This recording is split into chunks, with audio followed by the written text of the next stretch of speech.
The Zodiac case is a chilling tale of unsolved murders and cryptic messages that haunted the San Francisco Bay Area in the late 1960s and early Independent groups claim 1970s. that they have identified the Zodiac Killer who The story terrorized begins on December 20th, 1968, in Vallejo, California, when two teenagers, David Faraday and Betty Lou Jensen, were shot and killed while parked in a secluded area. Little did anyone know that this tragedy would mark the beginning of a series of gruesome events that would grip the region in fear.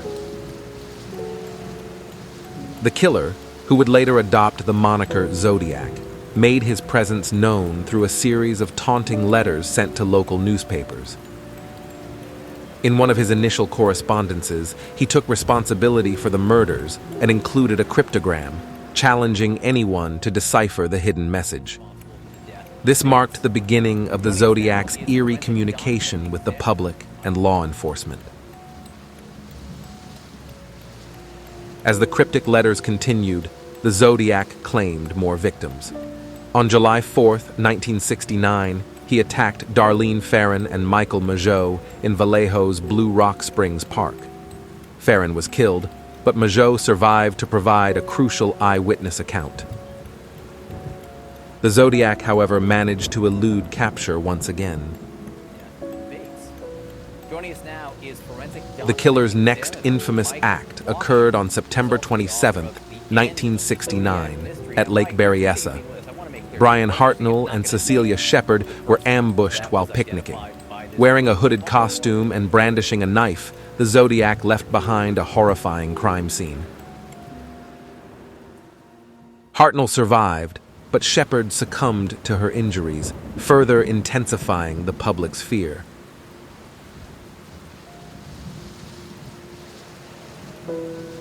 The Zodiac escalated his communication with the media, providing more cryptic messages and boasting about his deeds. His messages included details about the crimes that only the true perpetrator could know. The killer's brazenness reached a new level when he claimed responsibility for the murders in the San Francisco Bay Area in the letters sent to newspapers. On October 11, 1969, the Zodiac struck again in San Francisco, shooting cab driver Paul Stein. The killer took a piece of Stein's blood-soaked shirt as a grisly souvenir and mailed it, along with another letter, to the San Francisco Chronicle.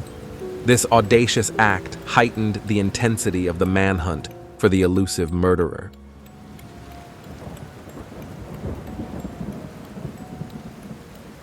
Despite intensive investigations by law enforcement agencies and a growing public awareness, the Zodiac remained elusive. The killer's cryptic ciphers proved difficult to decipher, adding an extra layer of mystery to the case. The lack of a clear motive or identifiable pattern in the attacks perplexed investigators.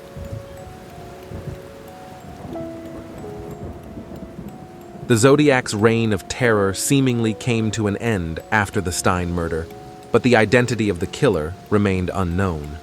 The case went cold, and theories about the Zodiac's identity multiplied. Suspects were investigated, but the true identity of the Zodiac killer remained elusive. Over the years, the Zodiac case has become one of the most enduring and perplexing mysteries in true crime history. The killer's taunting letters, cryptic ciphers, and unexplained motives have fueled numerous books, documentaries, and investigations.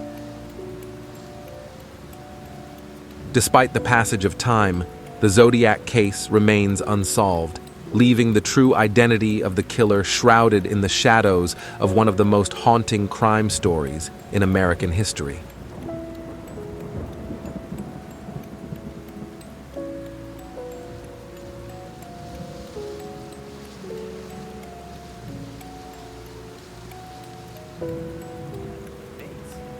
Joining us now is forensic document examiner Mike Walkshuel. He's also the author of The End of the Zodiac Mystery. Now, Mike, we appreciate you being with us. I want to make clear, we're actually not going to name the person that was identified by this group, but by and large, what do you make of this new play? From my perspective, there's not much to it. If I've testified in court more than 50 times, and if I were to testify under cross-examination in a case like this, I would be destroyed. I want to read the press release that was